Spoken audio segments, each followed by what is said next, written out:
Loving Father, Baba yetu mpendwa, we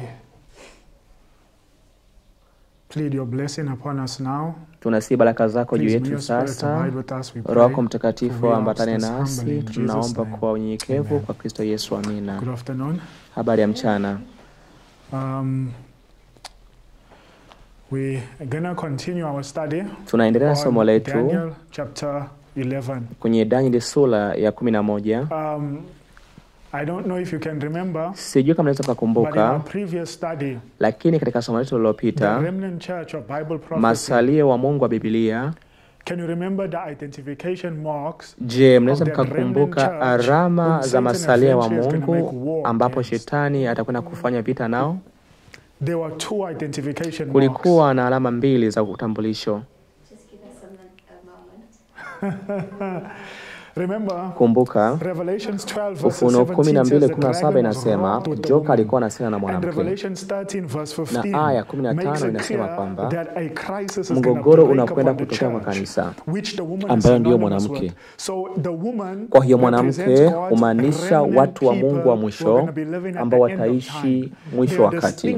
Wako tofauti na ulimwengu na wako tofauti na Babeli, na walikuwa na mwanga mdogo na mkubwa, maana yake jua na mwezi. Ndio nini maana ya jua? Kwa hiyo mwanamke alikuwa amevishwa na haki ya Kristo ambayo ni Kristo, na mwezi maana yake unabii, na alikuwa amesimama kwenye mwezi ambao ni neno la uhakika la unabii. Amina.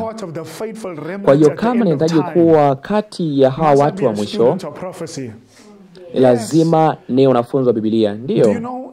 Unaona Biblia inazungumza wazi kwenye Nyakati wa kwanza 12:32, wana wa Isakari, watu wenye akili za kujua nyakati, kuyajua yawapasayo Israeli kuyatende. Kwa hiyo unabii unafunua wakati gani inaishi, lakini wakati huo inafunua wajibu wangu. Ni kazi gani lazima ifanye katika wakati huu maalum ili kusudi kuwa tayari kwa ajili ya mgogoro. Kwa namna nyingine unabii unafunua majukumu yangu ya wakati huu. Nikuulize kitu kimoja. Je, Nuhu alikuwa na ujumbe ya kwamba gharika inakuja? Ndio, alikuwa nao. Je, Nuhu alikuwa na ujumbe ya kwamba gharika ilikuwa inakuja na alikuwa anajua nini cha kufanya? Ndio, kwa sababu alihubiri kuhusu habari ya kuja kwa gharika, lakini pia alikuwa akijenga safina. Wakati wote Mungu anatupatia unabii, kuna kazi kwa ajili ya maandalizi inayoendana na huo unabii. Maandalizi ya kiroho pamoja na kimwili. Ndio, tunaenda kuingia kwa hicho maandalizi ya kiroho pamoja na kimwili. Sasa tunaona unabii, lakini ni nini maandalizi ya kiroho? Na huyo mwanamke alikuwa amefunikwa kwa nini? Kwa jua. Yesu haki yetu, haki ya Kristo, haki ya Kristo, haki ya Kristo. Kwa hiyo tuliona katika somo lililopita, na Ellen White alizungumza kwamba wachungaji ni lazima waoneshe neno la hakika la nabii kama msingi wa imani ya Waadventista wa Sabato. Ni nini msingi wa imani ya Sabato? Ni neno la hakika la nabii na muunganiko wa maneno ya kwamba tazama unakondoa Mungu achukue dhambi ya ulimwengu. Kwa maana nyingine ni lazima tuoneshe watu kwa Yesu na haki yake. Leo kabla tujasimama na kuomba, tunakwenda kutazama Daniel 11. Leo kwa upekee tunataka tuangalie Daniel 11 kwa ujumla. Daniel kwa ujumla. Hatuendi kutazama aya ya kwanza mpaka aya 29, labda kesho tutatazama hicho kitu. Lakini leo kwa upekee tunakwenda kuangalia kwa sehemu ya kwanza, kwa sababu kesho tutarudi katika hiyo sehemu. Tunakwenda kutazama Danieli 11 aya 39 mpaka aya 40.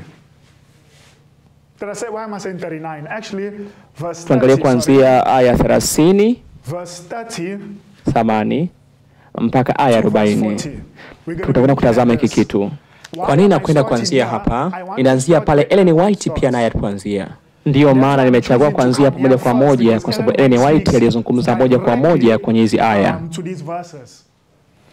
Lakini pia nataka tuangalie katika aya at verse 40 tena 40 again na to verse 45. 45.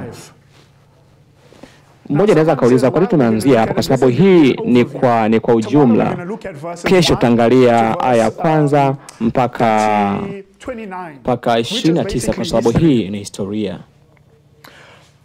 Lakini Ellen White alionyesha moja kwa moja kuanzia kwenye aya 30 mpaka 36, na hata mimi nataka tuanze hapo na kuanza somo letu. Hata hivyo by the way, kuna nukuu kwenye Testament of Ministers ukurasa wa 112, Testimonies ukurasa wa 112, page 112. Testament of Ministers ukurasa wa 112. Overview unasema nuru Danieli aliyoipokea ilikuwa ni kwa ajili ya wakati wa mwisho. Wakati gani nuru itolewa? Ni kwa ajili ya wakati wa mwisho. Anasema kwamba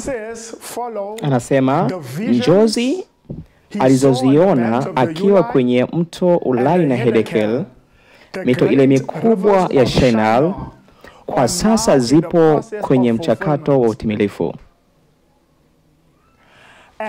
na matukio yote yaliyoelezwa yatatimia na kupita. Sasa alizungumza kitu japo nimekisahau. Alitoa nukuu kutoka kwa Danieli 11.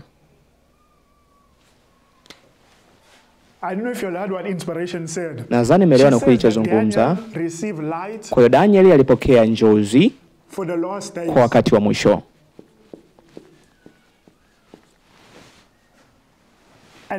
Na alielezea kwamba, na anasema njozi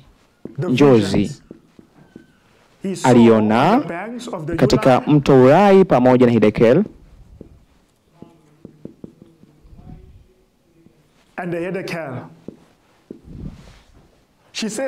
alisema kwamba njozi aliyoona, anasema sasa ipo katika wakati wa utimilifu. Anasema na matukio yote yaliyoelezwa yatatimia na kupita. Ninauliza swali kwa ajili yetu. Je, hiyo ni sura gani aliona Danieli katika hizi njozi? Kwa sababu Ellen White amesema kwamba hizi njozi zipo kwenye mchakato wa utimilifu wake. Testament of Ministers ukurasa wa 112. Fuata nukuu unavyozungumza. Kwa njozi Danieli aliyopokea ilitolewa kwa ajili ya hizi siku za mwisho. Njozi aliyoona katika mto Ulai na Hidekeli, mito mikubwa ya Shinari, sasa zipo katika wakati wa kutimizwa, na matukio yote yaliyoelezewa yatatimia na kupita.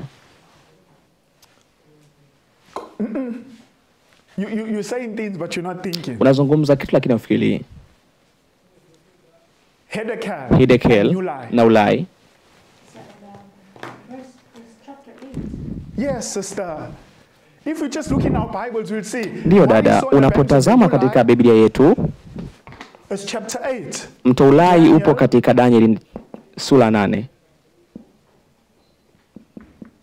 Chapter 8. Danieli sura 8. And the Hedekel. Na njozi ya Hedekel, what visions did he see on the Hedekel? Aliona njozi gani katika mto Hedekel?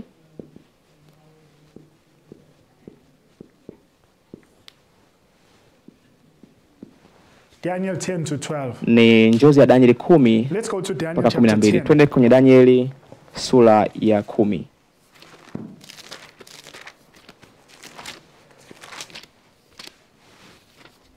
I want us to see Daniel chapter 10. Nataka utazame Danieli 10 na aya ya 4.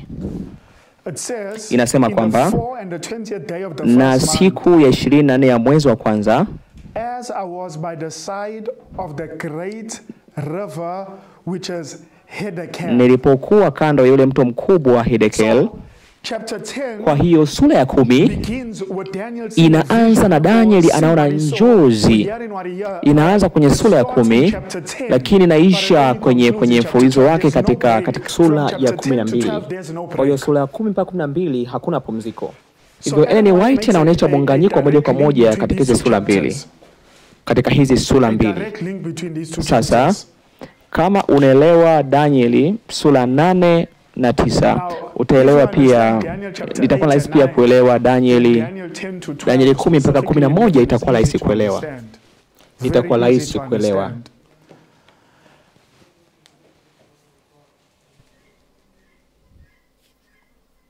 Sasa Ellen White anasema kwamba hizo njozi zipo katika hatua ya kutimizwa. Swali langu ni hili: je, unahisi tuko wapi kwenye Danieli sura 11? Kiukweli, Hidekeli ni Danieli 10 mpaka 12. Huo ni ukweli. Lakini wapi unahisi tupo kwenye Danieli 11? Kwa sababu fokasi yetu ni Danieli 11, kwa sababu Danieli 12 ni kufungwa kwa mlango. Tuliangalia katika somo lililopita. Danieli 12 aya kwanza tunaita kufungwa kwa mlango wa rehema. Danieli 8:14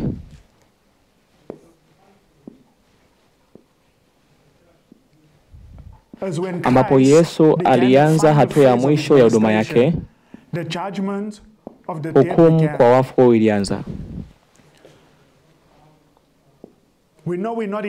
Tunafahamu ya kwamba hatuko mwaka 1844 na hatupo mwisho wa kufunga kwa mlango wa rehema. Kwa hiyo tuko katikati hapa, kati ya mwanzo na kufunga kwa mlango wa rehema.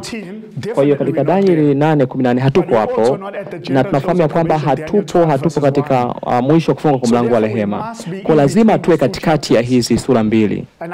Na ninadhani kwamba tupo katika Danieli sura ya 11. Na napenda kuthibitisha hilo japo sio leo. Na napendekeza kwamba tuko Danieli 11 na aya ya 40b. Danieli 40b 2025. Hapa ndipo tulipo. Nitahakikisha kitu, sio leo lakini tutahakikisha. Tutahakikisha katika somo lijalo. Danieli 11:41 ni kufungwa kwa mlango wa rehema. Unafuata nachokisema ni kufungwa kwa mlango wa rehema kwa ACDA. Tutaenda kuhakikisha hicho kitu. Nazungumza leo 2025, anasema tunaweza kugundua wapi tupo kwa sasa katika mfululizo wa matukio Education 178. Kulingana na nabii 2025 tupo katika Danieli 11:40b. Ninakwenda kuhakikisha kesho kwa neema za Mungu, na nitahakikisha kwa neema ya Mungu kwamba Danieli 11:41 ni kufungwa kwa mlango wa rehema kwa Adventista. Siende kwa kiki leo naenda kuonesha Danieli 11:41, lakini siende kuonesha kufungwa kwa mlango wa rehema. Kesho tutathibitisha hicho kitu. Kwa ninaamini kwamba mlango wa rehema unaweza kufungwa 41, lakini mwisho wa kufungwa kwa mlango wa rehema ni Yesu anaposimama, na hapo mlango wa rehema unafungwa, na itatokea katika Danieli sura ya 12 mstari wa kwanza. Kwa inaanza katika Danieli 11:41 na ishara katika Danieli 12 mstari wa kwanza. Hiyo tunakwenda kuthibitisha. Tunakwenda kuthibitisha hicho kitu. Sasa ngoja tuone hii nukuu, tuko wapi katika Danieli 11. Ninasoma kwenye volume ya 9 ukurasa wa 14 na 16. Volume ya 9 Testimony. Unabii unasema katika maneno mekundu, unabii wa sura ya 11 Danieli. Unabii gani huo? Sura ya 11 Danieli umekaribia kutimiza katika utimizo wake. Swali: kama nasema Danieli imekaribia kutimia, tuko wapi katika Danieli 11? Tupo kwenye mwanzo au katika mwisho? Hiyo ni swali ambalo alitoa. Lazima iwe mwishoni. Kwa hiyo unahisi tupo katika aya ya kwanza au aya mwisho katika Daniel? haiwezi kuwa aya ya kwanza, haiwezi kuwa aya ya pili. Kulingana na hii nukuu, tuko mwisho katika Danieli 11. Karibia na mwisho. Nakumbuka 12:1 Danieli ni kufungwa kwa mlango wa rehema. Nataka nikuulize swali. Niambie kitu. Nakwenda kusoma hii quotation na nataka uniambie, je, Ellen White alipendekeza? Ngoja nirudi nyuma kidogo kabla sijapiga magoti na kuomba. Je, unasema katika maandishi yote ya Ellen White kuna quotation 3 tu katika maandishi yake yote ambazo na comment katika Danieli 11. Ninaposema comment simaanishi comment ya moja kwa moja, na hii nukuu ni mojawapo ya volume ya 9 ukurasa wa 14. Na moja niliyoonyesha wakati uliopita ni Testimony to Minister ukurasa wa 112. Japo haijaeleza Danieli 11, imeeleza kwenye hii decree na ulai. Na moja zaidi inapatikana katika Maskilizi, ni hizo tu 3 katika nyaraka zake zote. Nukuu chache hazijaonyesha Danieli 11 katika hizo 3, lakini hii imeonyesha katika zote, na ndicho hicho kitu alichowahi kukisema. Sasa nataka tusame hii, lakini nataka turudi nyuma kabla tujapiga magoti na kuomba. Sasa wakati unabii unapotimia huitwaje? Unabii unapotimia huitwa historia. Kwa hiyo kama tuko mwisho wa kitabu cha Danieli 11, je, kingi cha Danieli sura 11 ni kipi? Ni historia kama tuko mwisho. Kwa hiyo kwa wingi ni historia Danieli 11. Sasa sikiliza hii nukuu kwa makini. Uniambie, je, Danieli 11 sehemu kubwa ya hiyo inakwenda kujirudiwa mwisho wakati? Sikiza naposema na rangi ya blue. Haiwezekani kutoa wazo lolote uzoefu wa watu wa Mungu watakao kuwa hai chini ya dunia wakati utukufu wa Mungu na kurudiwa kwa mauaji yaliyopita unapounganishwa pamoja. Kwa hiyo swali, amesema kwamba mauaji yaliyotokea mwanzo kurudiwa tena. Sawa? Nifuate sasa. Nifuate sasa uelewe. Mauaji yaliyopita ya Danieli 11 yatarudiwa tena katika mwisho wa Danieli 11. Umeelewa hiyo? Kwa mauaji yaliyopita Danieli 11 yatarudiwa tena katika mwisho wa Danieli 11.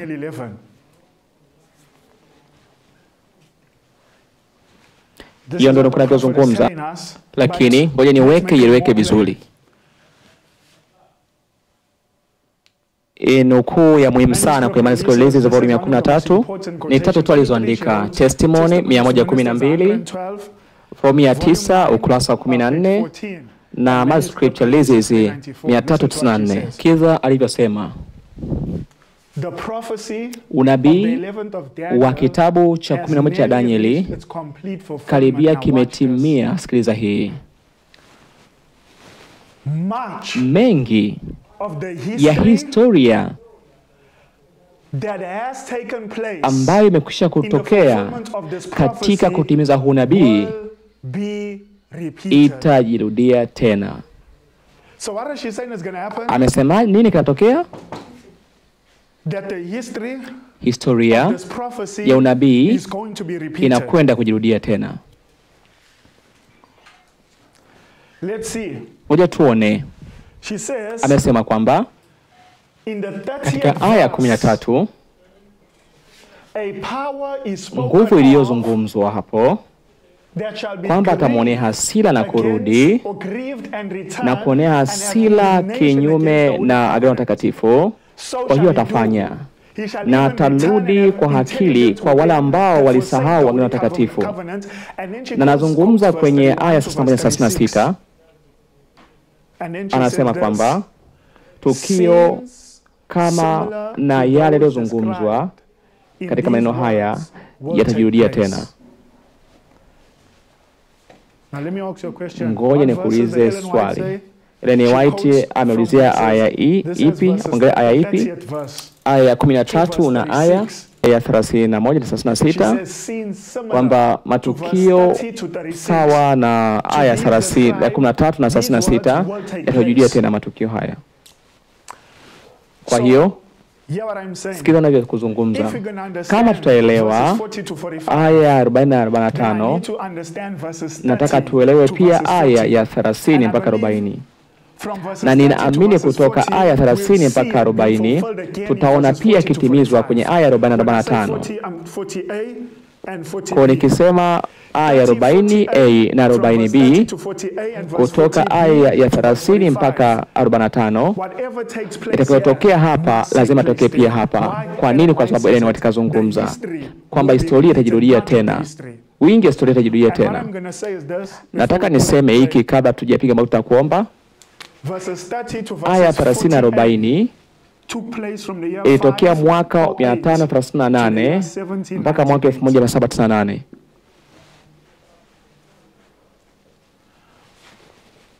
Tunakwenda kutazama ilitokea hapo, inakwenda kujirudia hapa pia. Hapo ilikuwa ni upapo uliopita. Papo uliopita. Aya 40 mpaka 45 ni upapo unaokuja.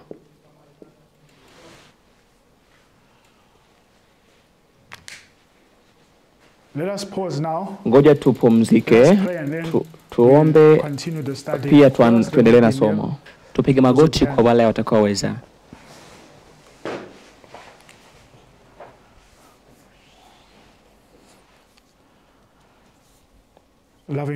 Baba yetu mpendwa, tunakushukuru sana kwa neno la hakika la unabii.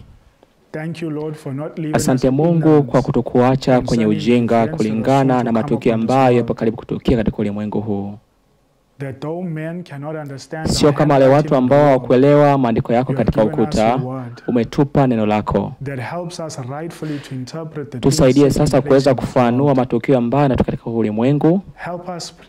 Tusaidie tafadhali Mungu kuwa wanafunzi wa unabii. Tunaelezwa katika uvuvio, vitabu vya Daniel na Ufunuo vitakapoeleweka vizuri, waamini watakuwa na uzoefu tofauti sana wa kidini. Tunaomba tuwe sisi Mungu. Tunaweza kupenda Biblia pamoja na unabii. Tusaidie kuelewa ya mambo vizuri na kuweka maisha yetu sawa sawa, ili kusudi dhoruba itakapofika tumejiandaa. Tafadhali tubariki sasa Mungu wetu. Tunaomba kwa unyenyekevu kwa Kristo Yesu. Amina.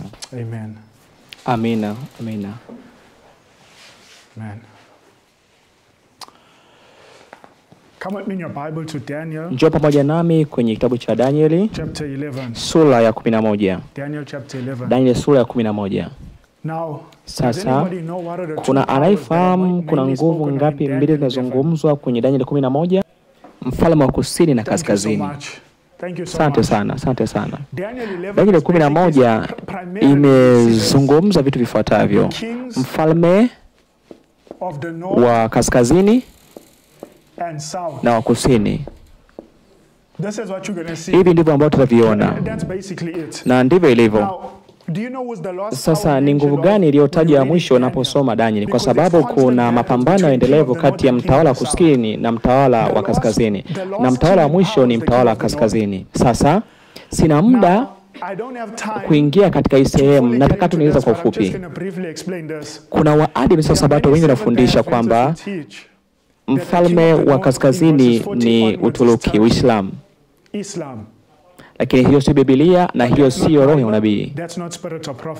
Daniel 2 haoni Uturuki, Daniel 7 haoni Uturuki, Daniel 8 haoni Uturuki. Danieli 11 ambayo inajirudia, Ufunuo 13 huoni Uturuki. Matukio ya mwisho ya Ufunuo 13 inazungumza kuhusu habari ya upapa na watu wa Mungu. Kwa hiyo ninataka nizungumze mwanzo. Kwa hiyo Uturuki sio mfalme kaskazini katika aya ya 14. Nataka tuone. Mnamfahamu huyo mtu kwenye screen? Huyu ni James White, mume wake na Ellen White. James White ameweka hiki kitu vizuri, kwamba Uturuki au Uislamu sio mhusika wa mwisho katika Danieli sura ya 11. Na natamani tuone kile ambacho alikizungumza. Alisema hivi, ngoja tuone kwa ufupi katika mistari ya unabii. Mara 4 imezungumzwa kwenye kitabu cha Danieli. Mara 4 imerudiwa ni Danieli sura ya 2, Danieli sura ya 7, Danieli sura ya 8 na Danieli sura ya 11. Unabii mmoja umeelezewa kila wakati. Sisome kila kitu na kwenda chini kwenye rangi nyekundu. Kwa hiyo katika sura ya 8 kila kitu kinakubaliana kwamba pembe ndogo ambayo atasimama kinyume na mfalme wa wafalme sio Uturuki lakini Rumi. Nao ni kweli sio Rumi. Kwa hiyo katika hii mistari matatu ambapo serikali ya Rumi imetajwa, sasa inakuja kwenye pointi ya mabishano ambayo inategemea, je, sura 11 ya kitabu cha Danieli inajumuisha chapter ya 2, ya 7, ya 8? Ndio. Kama ndivyo, James White anasema kwamba hiyo nguvu iliyotajwa katika hiyo chapter ni Rumi. Je, umeona James White alichokizungumza?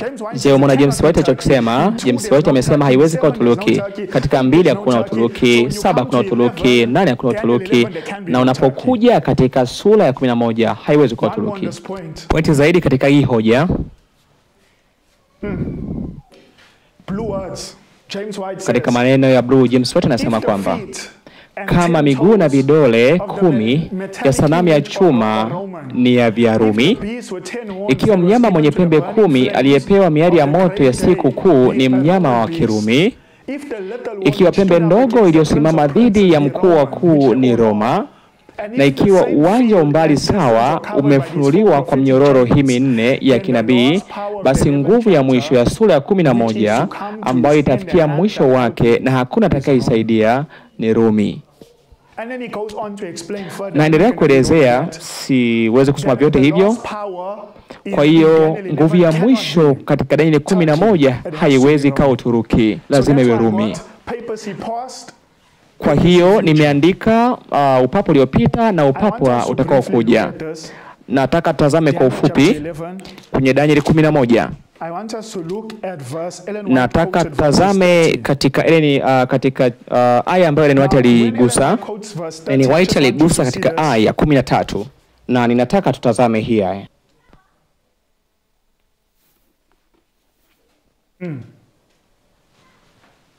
She says in the red words, anasema katika maneno mekundu katika aya 13, nguvu ya mwisho yazungumzwa na simama. Kwa maana nyingine kuna mabadilishano. Mfalme wa kaskazini kutoka katika aya 13 hata kama alikuwa kabla anabadilika.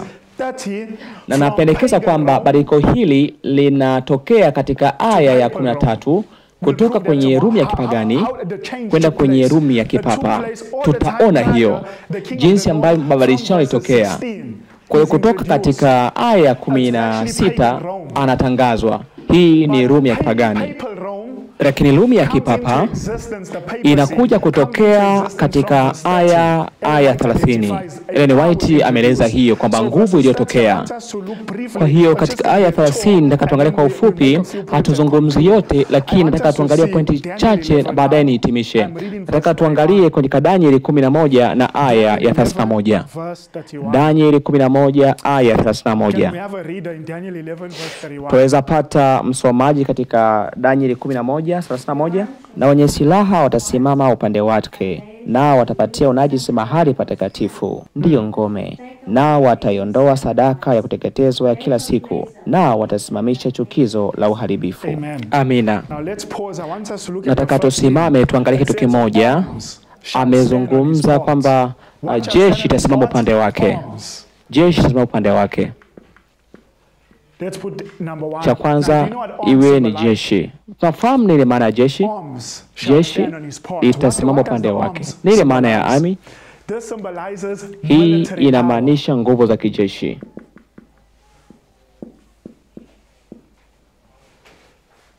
Sasa sijui kama ushawahi kusikia mtu mmoja kwenye historia anaitwa Clovis, mfalme wa Ufaransa.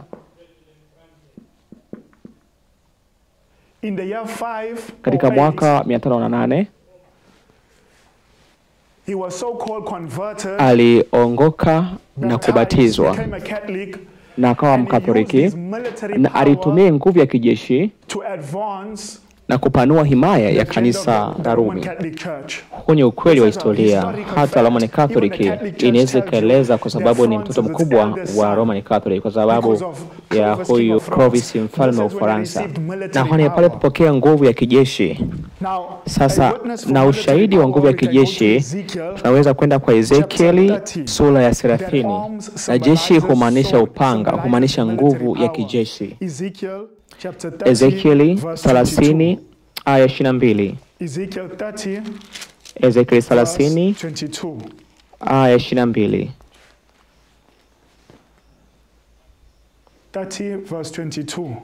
30:22.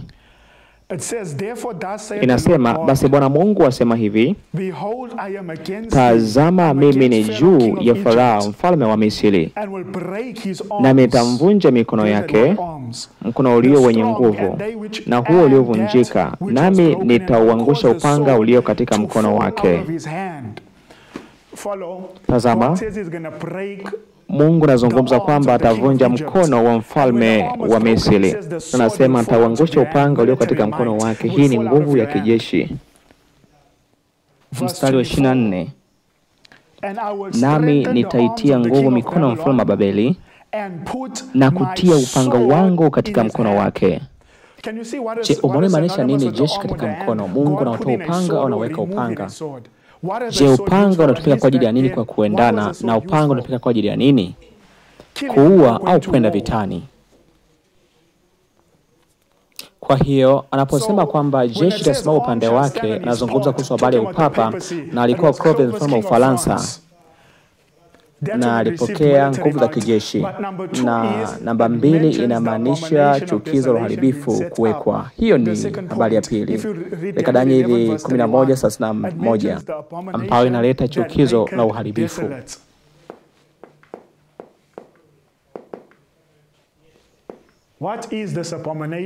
Ni nini maana ya chukizo la uharibifu? Hili litokea mwaka 533 wakati Justinian alimtangaza papa kwa kiongozi wa dini. Huu ni mwaka ambapo Roman Catholic ilipokea nguvu ya kidini.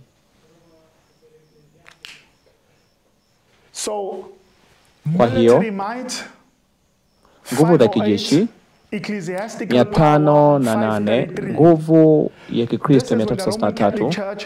Hapa Roman Catholic ilipata nguvu juu ya Ukristo kwa ujumla wake na katika majimbo yake yote.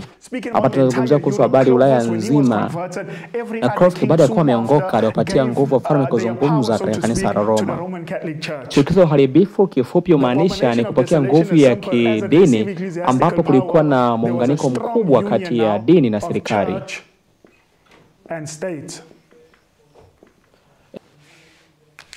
Ellen White anazungumza chukizo la uharibifu katika wakati unaokuja kuwa ni muunganiko kati ya dini na serikali. Kwenye matokeo siku ya mwisho na 133 alizungumza hivyo kwamba kama wanafunzi lazima wakimbie wakati ambapo chukizo la uharibifu itakaposimamishwa. Tutakapokuwa tukiona muunganiko wa dini na serikali ni wakati huo kutoka katika miji. Kwa hiyo chukizo la uharibifu ni muunganiko katika dini na serikali. Kwa tumeona nguvu ya kijeshi, nguvu ya kidini, dini na serikali kuja pamoja. Sasa nataka tazame mstari wa 32. Inasema kwamba na wao wafanyao maovu juu ya hilo agano atawapotosha kwa maneno ya kujipendekeza. Je, hii nguvu itafanya nini juu ya agano? Biblia inazungumza nini? Itafanya uovu. Swali langu ni hili, itafanyaje uovu juu ya agano? Na agano ni nini? Tunazungumza kwamba atafanya uharibifu juu ya agano. Tuende kwenye kitabu cha Kumbukumbu sura ya 4. Kumbukumbu sura ya 4.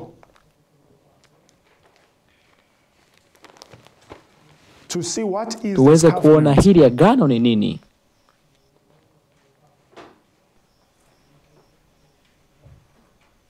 Aya 13.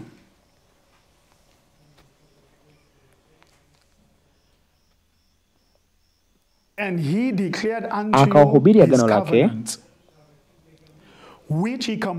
alilowaamuru kulitenda. Je, agano gani ambalo tuambia tulifanye?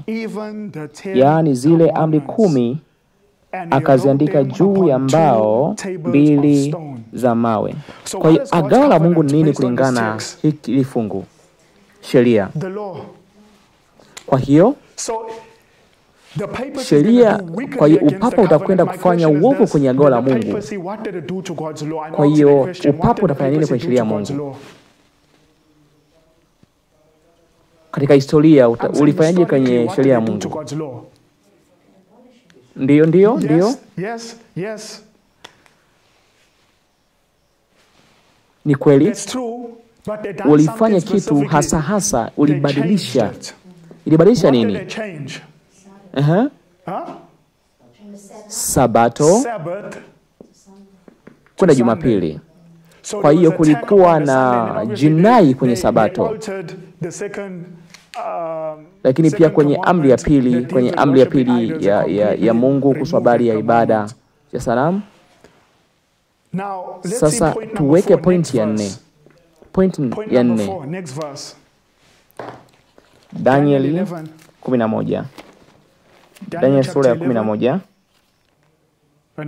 Nani atusomee kitabu cha Daniel sura ya 11 aya 63? Na hao walio wenye hekima katika watu watafundisha wengi.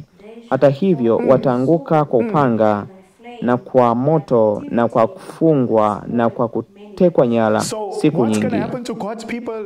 Kwa hiyo nini kinakwenda kutendeka kwa watu wa Mungu katika wakati huu? Anazungumza wazi kwamba hata hivyo wataanguka kwa upanga na kwa moto na kwa kufungwa na kwa kutekwa nyara siku nyingi. Hizo ni siku ya 1260 tunazungumza, ndio. Kwa hiyo katika jina moja ya kwamba hata hivyo wataanguka kwa upanga na kwa moto na kufungwa na kwa kutekwa nyara siku nyingi, inamaanisha nini? Mauaji ya Kristo. Mauaji ya Kristo.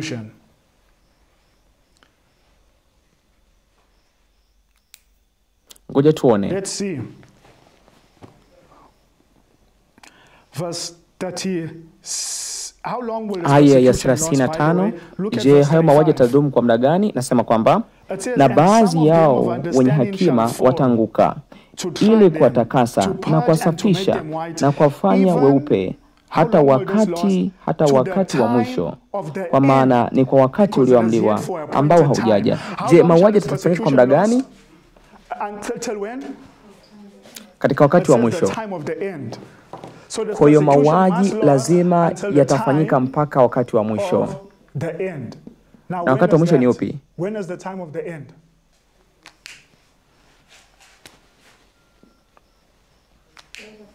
Ndio, ni kweli, ni kweli. That is true. Uko sahihi. Umetoa majibu katika huu upande na inaangukia hapa. Hiyo ni kweli. Sawa. Okay. Sawa dada. Okay, sister. Asante kwa kujaribu dada. Thank you for trying. Asante. I'll accept that, but thank you. Nataka tuone hapa wakati wa mwisho ni upi. Njoo hapa. Tazama wakati wa mwisho ni upi. See when's the time of the end. Lakini sehemu hiyo nabii ambayo Daniel aliambiwa ifunge, ambayo inaelekeana wakati wa mwisho, ilikuwa ni wakati wa mwisho. Lakini wakati huo wa mwisho, nabii anazungumza wazi kwamba wengi wataenda huko na huko na ujue utaongezeka. Sasa anaelezea wakati wa mwisho kwamba huu muda ulikuwa unaishia mwaka 1798. Je, wakati wa mwisho ulianza lini? Mwaka 1798. Je, mateso yaliisha lini? Yaliisha mwaka 1798. Ambao ni wakati wa mwisho kulingana na Biblia. Ellen White anazungumza hapo kwamba wakati wa mwisho ni 1798. Hata hivyo, na muda mwingi wa kuzungumza hiki kitu, kutoka mwaka 538 mpaka mwaka 1798 ni siku 1260. Hapo tunaita siku za giza, ambao ni miaka 1260, ambapo upapa uliwaua watu wa Mungu. Na kwenye Daniel inazungumza kwamba ni nyakati mbili, wakati na nusu wakati. Na Ufunuo 12 nasema ni siku 1260, ambayo ni sawa na miaka halisi 1260. Huo ndio muda ambao matukio ya mauaji yalitokea. Sasa tuangalie kwenye aya 6, lakini subiri kwanza. Lakini unahisi ni nani ambaye matukio haya yote yanamhusu kwa watu wa Mungu kubalisha Sabato iliyopokea nguvu ya kijeshi na baadaye nguvu ya kidini? Ni system gani ambayo inahusika na hivi vitu? Ni upapa. Hakuna system nyingine, ni upapa. Na kama kuna mtu bado na wasiwasi, Gabriel atatuambia hiyo kwa sababu alimwambia Daniel. Angalia kwenye aya 66. Faiza, unaweza kutusomea aya 36? Aya 36. Naye mfalme atafanya kama apendavyo, atafanya kila apendavyo, naye atajitukuza na kujiadhimisha juu ya kila mungu, naye atanena maneno ya ajabu juu ya Mungu wa miungu, naye atafanikiwa mpaka ghadhabu itakapotimia, maana yaliyokusudiwa yatafanyika. Sasa swali, amesema kwamba atajiinua kwa kila miungu na atazungumza maneno ya ajabu juu ya Mungu. Hata hivyo, unafahamu ya kwamba wapi Paulo alizungumza kuhusu habari ya mtu wa kuasi ambaye ni upapa? Paulo alizungumzia kuhusu habari ya Danieli 11 aya ya 36. Wathesalonike wa pili 2:4. Ngoja tuende kwa haraka. Wathesalonike wa pili 2. Tutazame aya ya 3 na 4. Inasema kwamba mtu awaye yote asiwadanganye kwa njia yoyote, maana haiji usipokuwa kwanza ule ukengeufu akafunuliwa yule mtu wa kuasi, mwana wa uharibifu. Anazungumza kuhusu habari ya mwana wa uharibifu. Aya ya 4 anazungumzia kuhusu habari ya upapa, yule mpingamizi ajinuaye nafsi yake juu ya kila kitwacho Mungu au kuabudiwa, hata yeye mwenyewe kuketi katika hekalu la Mungu akijionyesha nafsi yake kana kwamba yeye ndiye Mungu. Ni system ipi ambayo inadai kuwa ni Mungu? Ni system ya upapa. Na hapa ningeweka picha ya Papa Leo, huu papa mpya aliyechaguliwa, ameketi katikati ya makerubi wawili. Ikimaanisha nini? Ikimaanisha yeye ni Mungu. Ni Mungu. Kwa hiyo Daniel 11 inaelezea wazi kutoka aya 30 kuendelea inaongelea kuhusu habari ya upapa. Iko vizuri kabisa. Hakuna system nyingine ambayo inaweza kutimiza haya zaidi ya upapa, kwa sababu anajiinua yeye kwa kila kitu kiitwacho Mungu na akizungumza maneno makuu juu ya Mungu, maneno makuu ya ajabu. Ukiangalia maneno makuu na ajabu katika Ufunuo 13:4-5 inamaanisha ni maneno makufuru. Ngoja tuangalie kitabu cha Ufunuo 13 kwa haraka. Ngoja tuangalie katika Ufunuo 13 kwa haraka. Ufunuo 13, nataka tuangalie hiki. Sasa kuangalia vitu vingine ambavyo vinazungumza kuhusu habari ya maneno makufuru. Nataka tuangalie kitabu cha Ufunuo 13 inahusu maneno makuu makufuru. Ufunuo 13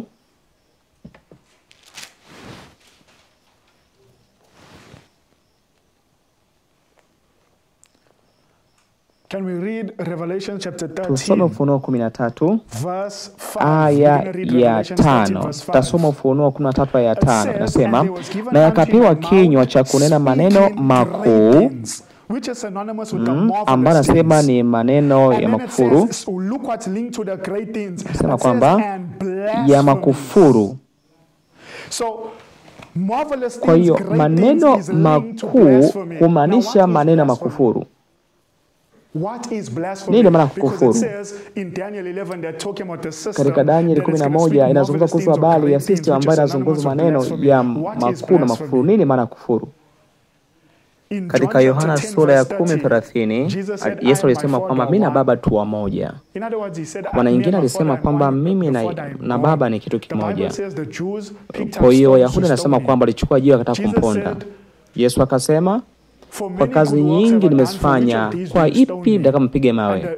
Mafarisayo walisema kwamba si kwa kazi nzuri zilizofanya, lakini kwa kukufuru. Kwa sababu wewe mwanadamu unasema wewe ni sawa na Mungu. Kwa nini maana kufuru? Ni mwanadamu kuwa sawa na Mungu.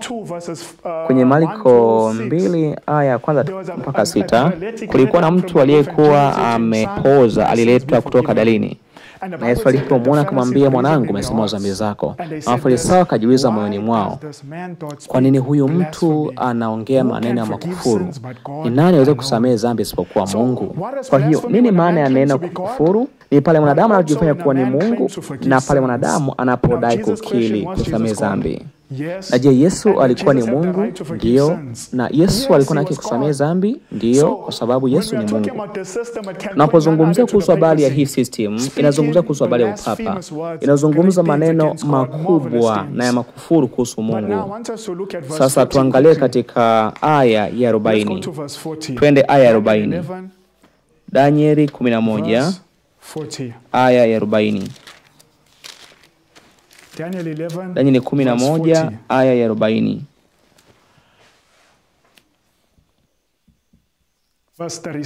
Sasa nazungumza upapa. Sasa upapa. Sasa 9 nguvu ya upapa. Na 40 nasema kwamba na wakati wa mwisho. Ishi hapo. Wakati gani? Wakati wa mwisho. Wakati gani? Wakati wa mwisho. Wakati wa mwisho. Sikiza kuzungumza wakati wa mwisho. Tazama hapa. Wakati wa mwisho ni 1798. Kwa hiyo pointi ya 5 ni mwaka 1798. Inasema kwamba pointi ya 5, na wakati wa mwisho mfalme wa kusini atashindana naye. Hii ni nani? Ni nani adui wa mfalme wa kusini? Anasukuma ni nani? Sasa nataka tuishie hapa kabla tuendelea mbele. Neno kusukuma sio neno kama unavyofikiria kusukuma. Neno la Kiebrania kusukuma na call ni sawa na neno nago ambalo limetafasiriwa kwenye kitabu cha Kutoka 21:28, na inasema kwenye Kutoka 21:28 kwamba ng'ombe akipiga pembe mtu mume au mtu mke nao akafa, simama. Kama ng'ombe akimpiga pembe mtu mume au mtu mke nao akafa, hilo jeraha huitwaje? Jeraha la mauti. Hiyo ni Kutoka 21:28. Katika wakati wa mwisho, mfalme wa kusini atasukuma, naye atampatia jeraha la mauti mfalme wa kaskazini, ambaye ni upapa. Na swali langu ni hili: je, upapa ulipokea jeraha la mauti mwaka 1798? Je, ni nani aliyempatia jeraha la mauti? Nasema ni mfalme wa kusini. Swali langu ni kwamba, je, mfalme wa kusini ni nani? Je, huyo ni nani? Amina. Amina. Amina. Je, umekujaje kwenye hilo suluhisho? Hiyo ni kweli. Hiyo ni kweli kabisa. Hiyo ni kweli kabisa. Lakini nataka tuangalie Biblia. Mfalme wa kusini tutaeleza hiyo labda kesho kwa neema za Mungu, lakini nataka tuangalie hiki.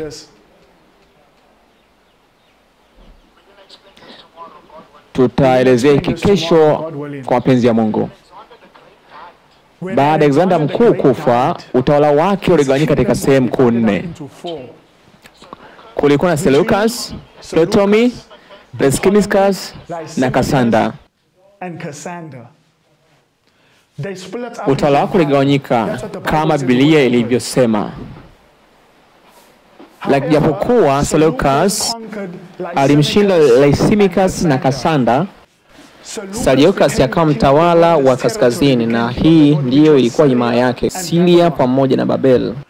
Ptolemy akatawala Misri, ambapo alikuja kuwa mtawala wa kusini. Kwa hiyo mtawala wa kaskazini akawa Seleucus, na utawala wake ulikuwa ni Babeli au Syria. Mfalme wa kusini alitawala ardhi ya Misri. Sasa kwa Biblia tunaweza tukathibitisha hiyo. Kesho nitaonyesha mtawala wa kusini alitawala Misri. Biblia inaeleza wazi ya kwamba alitawala Misri. Alitawala Misri kihalisia baada ya utawala kuwa umevunjika.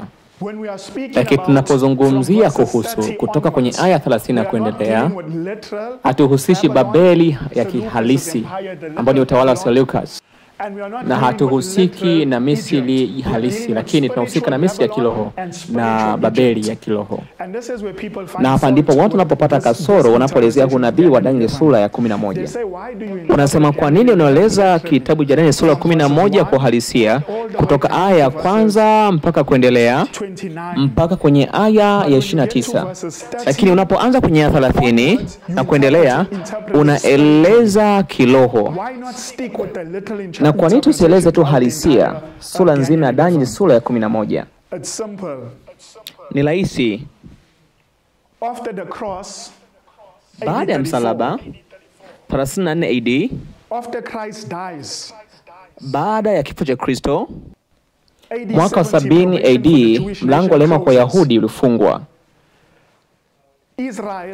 Israeli ya leo sio Israeli halisia, lakini ni Israeli ya kiroho. Babeli na kila kitu leo hii sio Babeli halisia, lakini imekuwa Babeli ya kiroho. Kwa hiyo msalaba unakuwa ni mstari wa kutenganisha kutoka kwenye uhalisia kwenda kwenye kiroho. Nadhani mnaelewa ninachozungumza. Swali: kwa Biblia inapozungumza Israeli wa leo, inazungumza kuhusu habari ya kanisa la Mungu. Ni kanisa la Mungu. Kwa hiyo Biblia inapozungumza kuhusu habari ya Babeli, inazungumza kuhusu habari ya Babeli halisi au Babeli ya kiroho?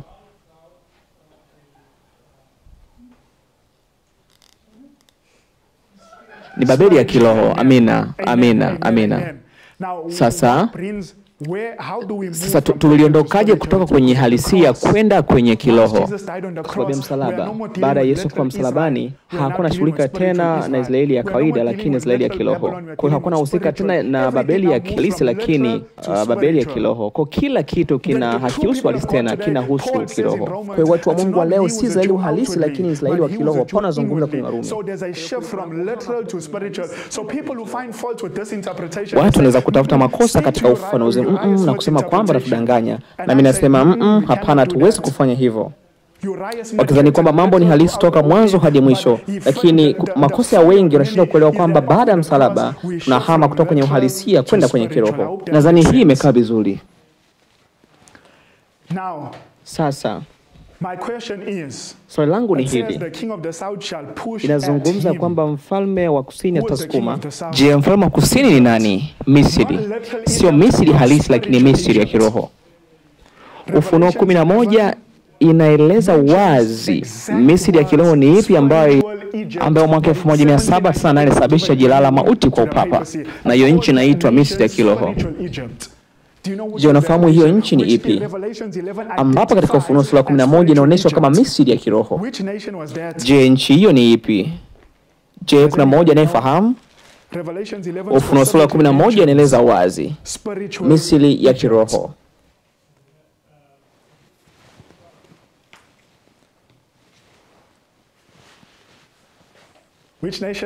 Ni nchi gani? Ngoja tuone ambacho Ellen White anakizungumza. Nchi gani? Amina. Amina. Sasa sikiza Ellen White alichosema. Katika nchi zote ambazo zimezungumzwa katika sura ya Biblia, Misri ndo nchi ambayo ilikataa uwepo wa Mungu, lakini pia ilikataa amri ya Mungu. Misri ilikataa nini? Ilikataa uwepo wa Mungu.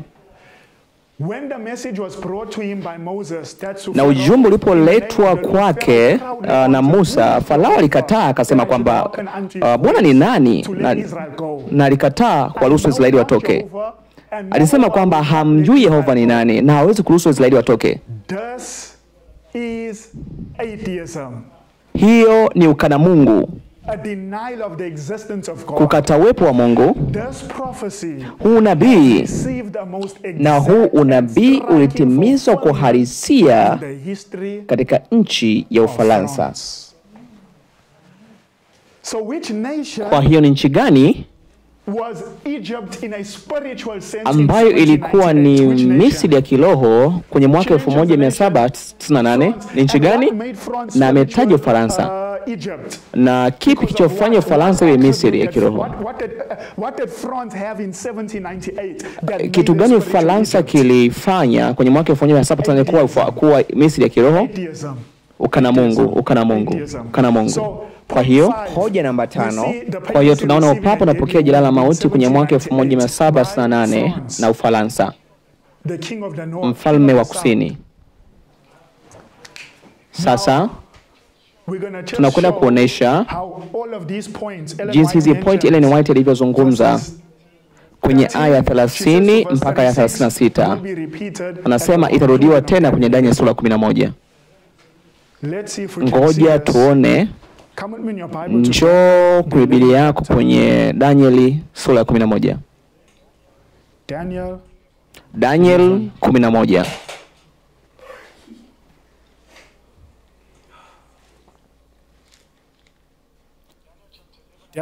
Daniel 11 ninasoma aya 40. Daniel 11 aya 40. Inasema kwamba na wakati wa mwisho mfalme wa kusini atashindana naye na mfalme wa kaskazini atamshambulia kama upepo wa kisulisuli. Kupatikana kwa jeraha la mauti mwaka 1798. Nataka tutazame kitokea nini baada ya 1798. Na mfalme wa kaskazini atamshambulia kama upepo wa kisulisuli, pamoja na magari ya vita na wapanda farasi na merikebu nyingi, naye ataingia katika nchi hizo na kufurika na kupita katikati. Swali: je, ni kweli mfalme wa kaskazini alimshinda mfalme wa kusini? Je, ni kweli ukana Mungu utashindwa na upapa? Maana yake nchi leo ambazo kwenye ukomunisti pamoja na ukana Mungu zitashindwa na upapa? Kibibilia ndio.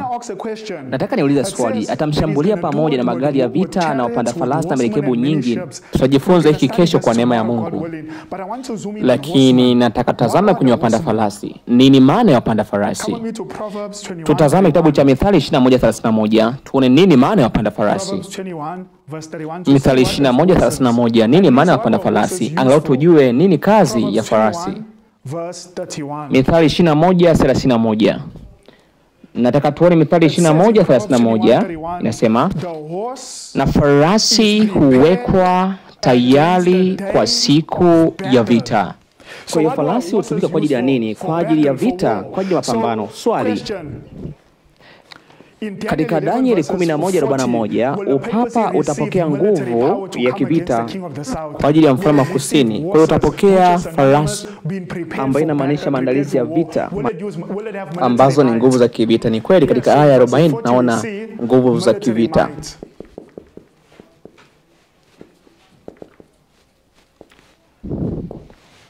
Namba 2. Je, tunaona chukizo la uharibifu? Ngoja tuone kama tunaweza kuona. Nataka tuone katika aya ya 41. Inasema kwamba tena upapa ataingia katika hiyo nchi. Anasema upapa ambao ni mtawala wa kaskazini ataingia. Unapoona kwenye kuingia kwenye Danieli 11, maana yake ni chochote ambacho mfalme wa kusini au kaskazini akifanya kusudi kwa shinda adui zake. Sasa nataka nitoe mfano mmoja wa hiki. Tuone Danieli 11 mstari wa 7. Danieli 11 mstari wa 7. Inasema kwamba lakini katika chipukizi la mzizi yake atasimama mmoja mahali pake atakayeliendea jeshi la askari, naye ataingia katika ngome ya mfalme wa kaskazini na kuwatenda mambo ya kuwashinda. Je, umeona? Kunapozungumza kuhusu habari ya kuingia ni kushinda.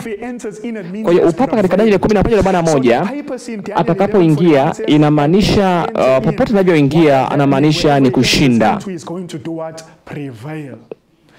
Sasa anapoingia, tazama kwenye Danieli 11:41 inasema kwamba tena ataingia katika hiyo nchi ya uzuri. Sasa hii inafurahisha sana. Anaingia katika nchi ya uzuri. Kwa maana nyingine anashinda nchi ya uzuri. Anashinda nchi ya uzuri. Nchi ya uzuri ni nini? Ambapo anaingia na kushinda nchi ya uzuri. Sasa kwa uhalisia ukisoma Danieli 11, nchi ya uzuri ni Palestina, nchi ya Kanaani. Hiyo ilikuwa nchi ya uzuri. Tutaona kwenye Danieli 11:16 nchi ya uzuri. Lakini kwa sasa tunadili na nini? Tunadili na kiroho, sio halisia. Kwa hiyo nchi ya uzuri kwa sasa inaweza ikawa nchi gani? Hilo ndio swali langu. Ambapo upapa utaingia katika hiyo nchi.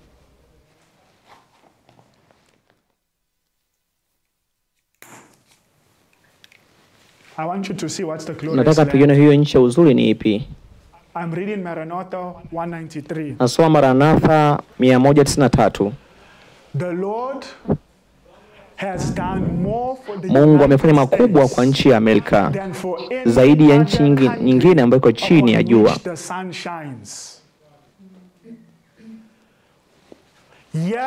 Hapa ametengeneza sehemu kwa ajili ya watu wake ambapo wanaweza kumwabudu kulingana na dhamiri zao. Ni nchi gani ambayo imepata rehema kuliko nchi zingine? Ni nchi ya Amerika. Nukuu nyingine ni Roho ya Nabii Gombo la 4 ukurasa 398. Nchi kubwa na iliyopendelewa sana chini ya dunia ni nchi ya Amerika. Roho ya Nabii anazungumza wazi kwamba Amerika ni nchi kubwa iliyopendelewa katika uso wa dunia. Majaliwa mema yameizinga nchi ya Amerika na yamemwagwa juu yake. Yaani hii ni uchaguzi wa baraka za mbinguni. Je, ni nchi gani ya uzuri ambayo upapa utaingia na kuishinda? Ni nchi ya Marekani. Na itakapoingia katika nchi ya Amerika, watakapoanza kuwa marafiki, itaishinda Amerika na kuiangusha. Swali langu ni hili: ni wakati gani ambapo unaweza kunyosha mkono na kusema kwamba Amerika sasa imeshindwa na upapa? Ni tukio gani ambao tunaweza kulitazama na kusema kwamba Amerika sasa inafanya mambo ya Roman Catholic? Ni tukio gani? Sheria ya Jumapili. Sheria ya Jumapili, tutahakikisha hili kesho. Biblia itahakikisha. Kuingia kwa nchi ya uzuri ni sheria ya Jumapili, Biblia inazungumza hivyo. Na tutatoa nukuu kwa Ellen White. Na kuingia kwa nchi ya uzuri si kitu kingine zaidi ya sheria ya Jumapili katika nchi ya Amerika. Je, kuna mtu anaweza kaniambia ni kitu gani kinafanya Amerika kuwa kubwa? Kitu gani kinafanya Amerika kuwa kubwa? Tazama kwenye Ellen White anapozungumza kuhusu habari ya Amerika. Ni kitu gani ambacho anakitumia kuzungumza Amerika? Ni nchi. Hata hivyo Biblia inatumia kitu gani kuzungumza kuhusu habari ya nchi ya uzuri? Kila wakati anapozungumzia kuhusu Amerika anazungumzia kuhusu habari nchi. Unaweza kuona hapa Dini Maranatha 179. Lakini lini Amerika itakaposhinda na upapa lini? Anazungumza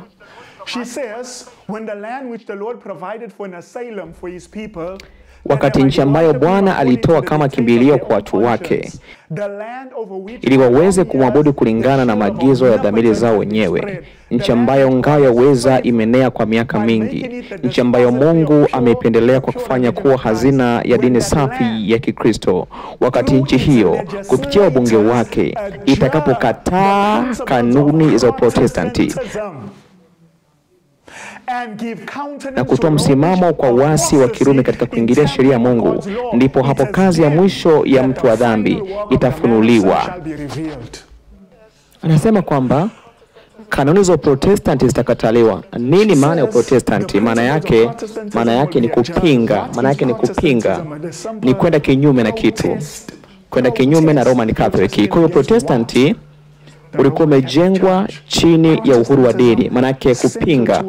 Kwa hiyo Uprotestanti umejengwa chini ya uhuru wa dini. Kwa hiyo wakati ambapo Amerika itaondoa kanuni za Kiprotestanti, na atakuwa ameshinda Amerika. Nani atakuwa ameshinda Amerika? Kwa hiyo Waprotestanti watatupa ushawishi wao wote na nguvu zao upande wa upapa kwa kitendo cha kitaifa kitakachotekeleza sabato ya uongo. Watatoa uhai na nguvu kwa imani potofu ya Roma. Kwa hiyo nukuu iko wazi kabisa kwamba Amerika itakuwa imeshindwa itakaposhinikiza sabato ya uongo. Watatoa uhai na nguvu kwa imani potofu ya Rumi. Ngoja niulize swali. Amerika itakapokuwa imefikia hapo, nani atakuwa ameinuliwa? Baada ya kuwa ameinuliwa Jumapili, ni Mungu wa Jumapili ambaye anatokea Rumi. Kwa hiyo Amerika itakapokuwa imeshinikiza Jumapili, kanisa litainuliwa juu na Amerika itakuwa imeshindwa.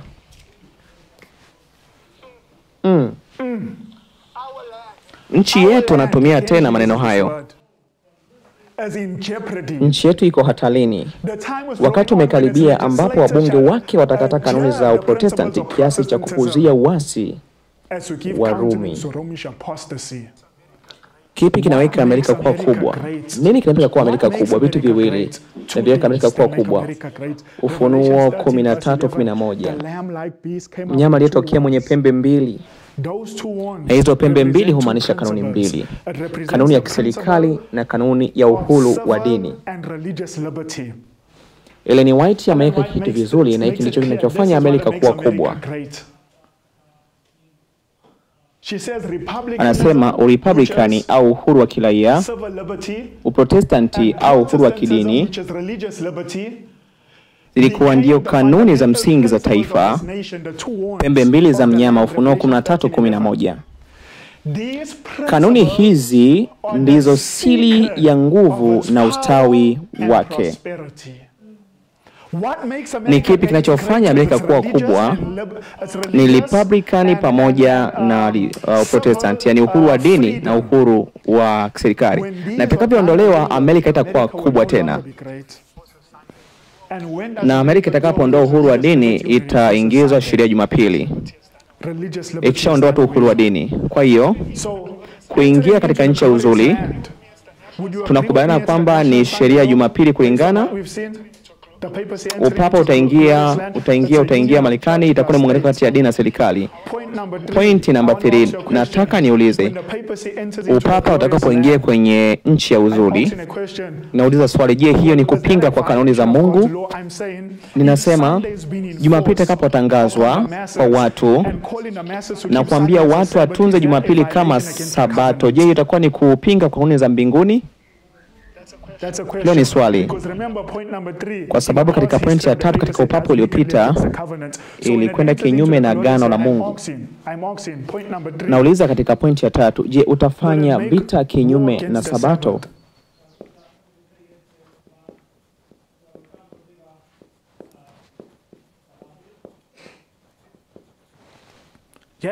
Ndiyo, ikishaingia katika nchi ya uzuri, wakati ambapo Jumapili itakapotangazwa ni kwenda kinyume na Sabato. Point namba 4,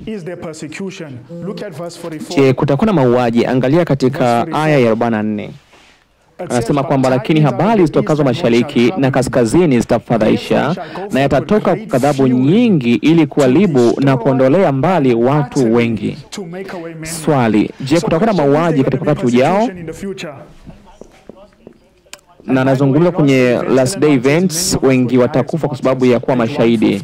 Ukurasa wa 150. Ndiyo, na katika Ufunuo 20 aya 4 na aya 3 inataja kwamba wengi watakata vichwa kwa sababu ya kutokupokea alama mnyama. Kwa hiyo mauaji yatakuwepo tena. Lakini nataka tazame kwenye aya 45 inasema kwamba naye ataweka hema zake za kifalme katika bahari ya mlima mtakatifu wa uzuri. Nitakuja tena kuelezea hii kwa wakati mwingine.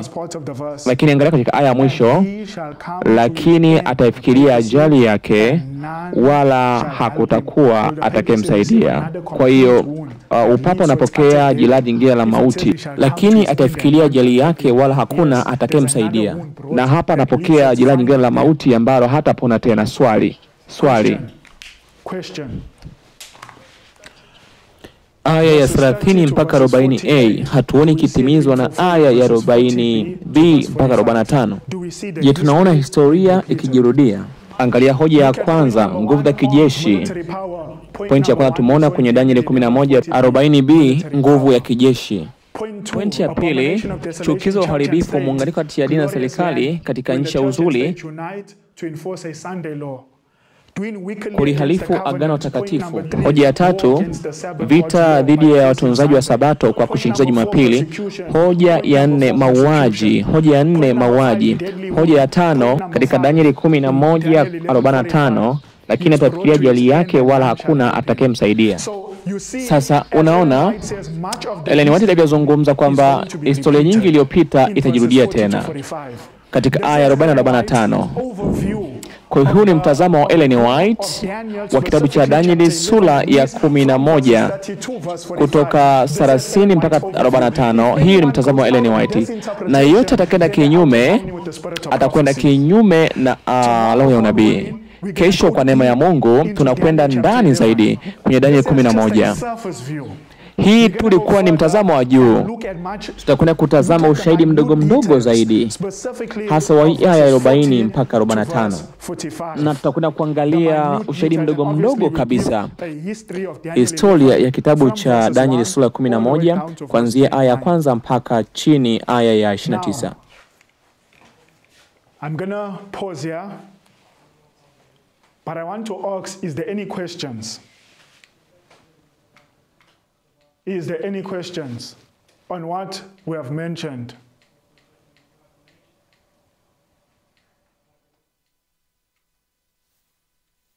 Any questions?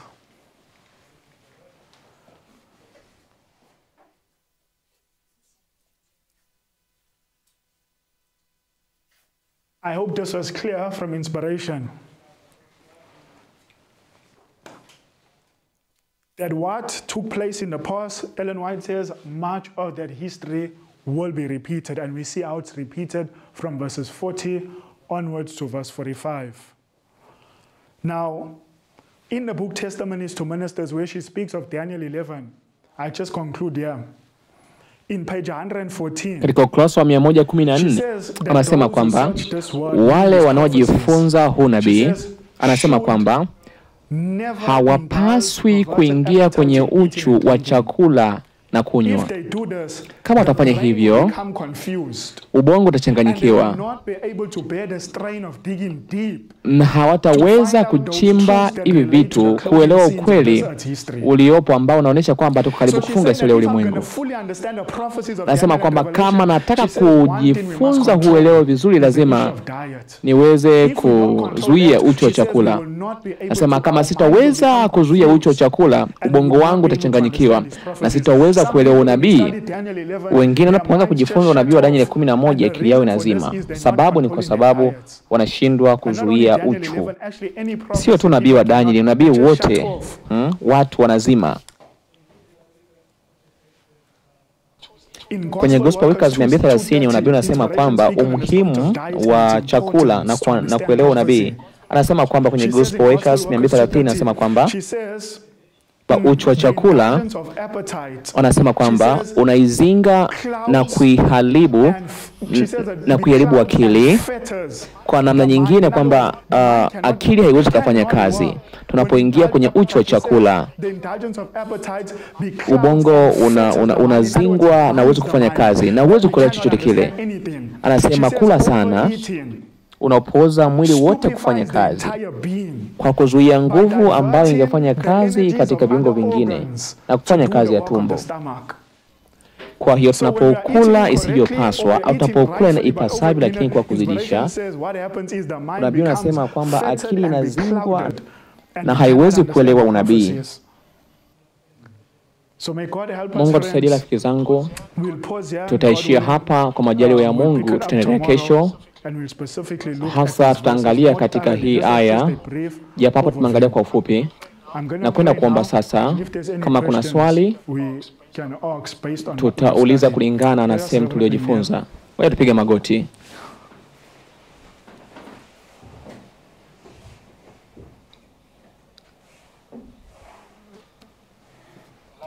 Baba yetu mpendwa, tunakushukuru sana kwa neno la unabii la hakika. Asante sana Mungu kwa kufunua sio yaliyopita, lakini umefunua yale ambayo yako mbele yetu. Sidhani kama mbingu imefanya makosa kutupatia hii sura ya Daniel. Hii ni muhimu sana. Tusaidie Mungu tuweze kuona umuhimu wa unabii. Tusaidie Mungu kuona umuhimu wa kusonga mbele.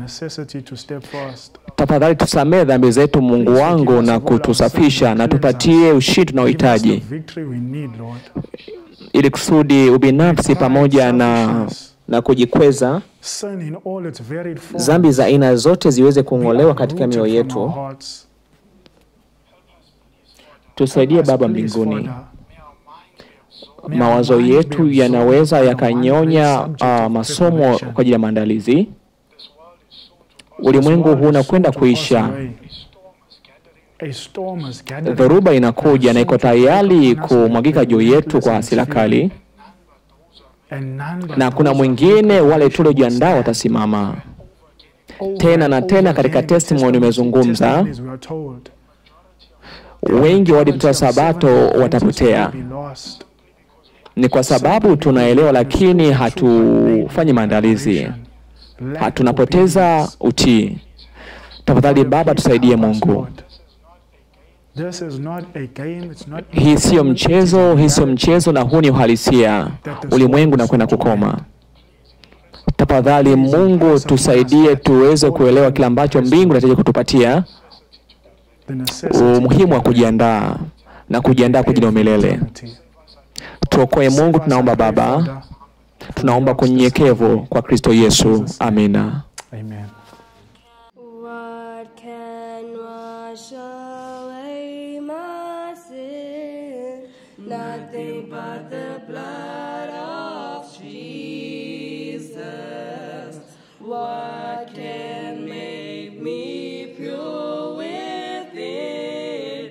Nothing but the blood of Jesus.